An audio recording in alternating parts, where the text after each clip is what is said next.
দুইটা মাখলুক আল্লাহর কথা খালি শোনে। দুইটা মাখলুক আছে আল্লাহর কথা শোনে না। এক নাম্বার হচ্ছে মানুষ, আর দুই নাম্বার কি? জিন। আর এই জন্য এই দুই শ্রেণীর ব্যাপারে আল্লাহ বলেছেন, ওয়ালাকাদ যারা'না লিজাহান্নামা কাসীরাম মিনাল জিন্নি ওয়াল ইনস। আমি জাহান্নাম পরিপূর্ণ করব প্রচুর মানুষ আর জিন দ্বারা। আগে মনে করতাম যখন বয়সটা আরো কম ছিল যে আল্লাহ পাক মানুষকে কিভাবে জাহান্নামে দিতে পারবেন, আল্লাহ পাক গফুর রহিম। এখন বুঝতে পারছি পরিবেশ দেখে, এই বিশ্ব বৈশ্বিক প্রেক্ষাপট দেখে গবেষণা করে পড়াশোনা করে যে জাহান্নামে যাওয়ার উপযুক্ত যদি কোনো প্রাণী থেকে থাকে সেটা হচ্ছে মানুষ। জানেন, জাহান্নামে যাওয়ার জন্য উপযুক্ত কোনো প্রাণী এই মহাবিশ্বে থাকে সেটা হচ্ছে মানুষ। এই জন্য আল্লাহ রাসূল একটা হাদিসে বলেছেন 1999 জন মানুষ যাবে জাহান্নামে। বলে নাউজুবিল্লাহ। আবার এমনও হাদিস আছে যে বিনা হিসেবে 70,000 মানুষ যাবে জান্নাতে। কোনো হিসাব নাই, বিনা হিসাবে জান্নাতে। আবার একটা হাদিসে আসছে প্রত্যেক হাজারের সাথে 70,000 করে। সাহাবীরা খুশি হয়ে গেলেন যখন তারা জানলেন বেশিরভাগ জান্নাতি হবে উম্মতে মুহাম্মাদের। সুবহানাল্লাহ। উম্মতে মুহাম্মাদের জান্নাতে যাওয়ার একটা হাদিস বলে দেব, একটা হাদিসের আমল করতে পারবেন? মিরাজের রাতে নবী সাল্লাল্লাহু আলাইহি ওয়াসাল্লামকে আল্লাহ পাক ওয়াদা করেছেন, হে মুহাম্মদ সাল্লাল্লাহু আলাইহি ওয়াসাল্লাম, তোমার উম্মতের মধ্যে যে কোনো ব্যক্তি যদি শিরিক না করে মারা যায়, আকাশ জমিন সমান পাপ থাকলেও আমি আল্লাহ তার সামনে আসমান জমিন সমান ক্ষমা নিয়ে হাজির হব। শিরিক না করে মারা গেলেই জান্নাতে যাবে ইনশাআল্লাহ। যদি সে চুরিও করে, জেনাও করে, ইনশাআল্লাহ আল্লাহ পাক হয়তো শাস্তি দিয়ে তাকে মাফ করে দিবেন। মৃত্যুর যন্ত্রণায় অনেক গুনাহ মাফ হয়ে যাবে ইনশাআল্লাহ। কবরের আযাবে অনেক পাপ মাফ হয়ে যাবে ইনশাআল্লাহ। আর হাসরের মাঠেও মানুষ দাঁড়ায় থাকবে 50,000 বছর, এই কষ্টেই অনেক গুনাহ মাফ হয়ে যাবে ইনশাআল্লাহ।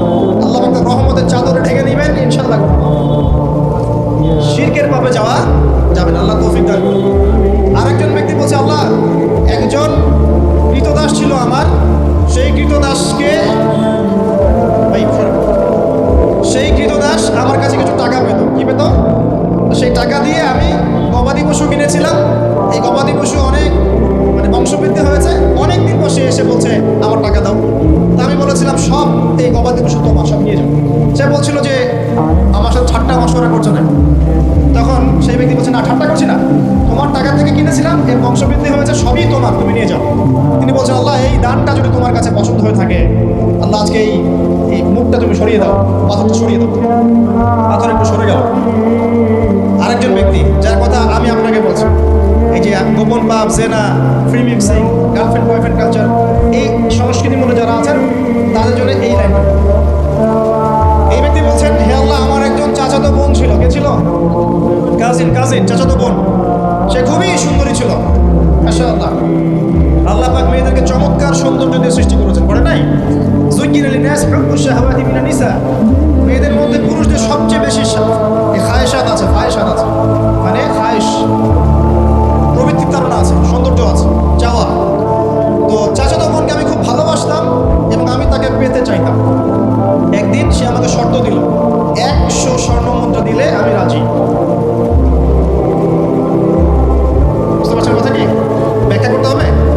100 স্বর্ণ মুদ্রা দিলে আমি রাজি আছি।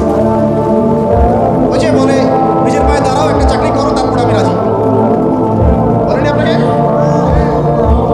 একটু টাকা পয়সা আর্ন করো, তারপর আমি তোমারই। আর এই করতে করতে প্রত্যেক দিন আপনার কাছ থেকে মনে করেন প্রত্যেক ডেটে 1,000, 1200, 1,000, 2,000 খাইতেই আছে। আর আপনি তো সৎকায় জারিয়া করতেছেন নাকি? এটা সৎকায় জারিয়া না গোনায় জারিয়া? এইবার এই ব্যক্তি প্রচন্ড পরিশ্রম করে 100 স্বর্ণ মুদ্রা জোগাড় করলো। বাপ রে বাপ, কি একটা অবস্থা। তারপরে সে 100 স্বর্ণ মুদ্রা এনে এই চাচাতো বোনকে দিয়েছে, দিয়ে বলছে এখন আমার সাথে তোমার যে চুক্তি সেটা পূরণ করতে হবে।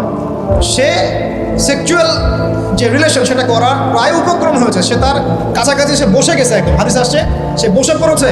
ঠিক ওই সময় এই মেয়েটা বলছে, হে আল্লাহর বান্দা, আল্লাহকে ভয় করো, আমি এই সতীত্ব এখন পর্যন্ত নষ্ট করি নাই, আল্লাহকে ভয় করো, আমার সতীত্ব নষ্ট করো না। কে বলছে এটা? এই চাচাতো বোন।